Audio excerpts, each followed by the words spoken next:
Hi hello friends, Bigg Boss house లో అయితే wild card ఎంట్రీల్ గేమ్ అయితే స్టార్ట్ అయిపోయింది. ఈ గేమ్ పేరు ఏమైతే బాల్ పట్టు టవర్ లో వేయి అనే గేమ్.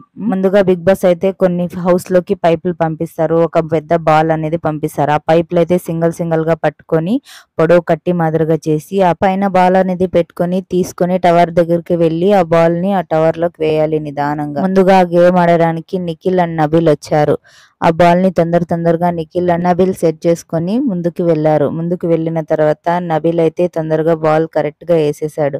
నిఖిల్ అయితే డ్రాప్ అయిపోయినాడు. మళ్ళీ సెట్ చేసుకుని వేసి వెనక్కి వెళ్లిపోయి నిల్చుకున్నాడు. గేమ్ అయితే అందరూ సూపర్ గా ఆడారు. మన నెక్స్ట్ గేమ్ ఏమి ఇచ్చినారంటే బిగ్ బాస్ ఫుడ్ ఛాలెంజ్ ఇచ్చినారు. ముందుగా ఫుడ్ ఛాలెంజ్ లో అయితే నబిల్ అండ్ సోనియా కూర్చొని తింటున్నారు. తర్వాత వాళ్ళ చేత కాలేదు అని చెప్పి ఒక్కొక్కరుగా అందరూ జాయిన్ అయిపోయినారు. అందరూ తిన్నా కూడా ఫుడ్ తరగలేదు, అవ్వలేదు. ఇంకా మొత్తానికైతే హౌస్ లో ఉండే వాళ్ళంతా తిని కంప్లీట్ చేశారు. ప్రస్తుతానికైతే 2 టాస్క్లు కంప్లీట్ చేశారు. 3వ టాస్క్ ఏమి ఇస్తారో తెలియదు కానీ బిగ్ బాస్ ఈ 2 టాస్క్లు అయితే సూపర్ గా ఉన్నాయి. బిగ్ బాస్ హౌస్ లో 3వ టాస్క్ ఏమి ఇచ్చారని తెలుసుకోవాలని ఉంటే కమెంట్ చేయండి, లైక్ చేయండి, సబ్స్క్రైబ్ చేసుకోండి.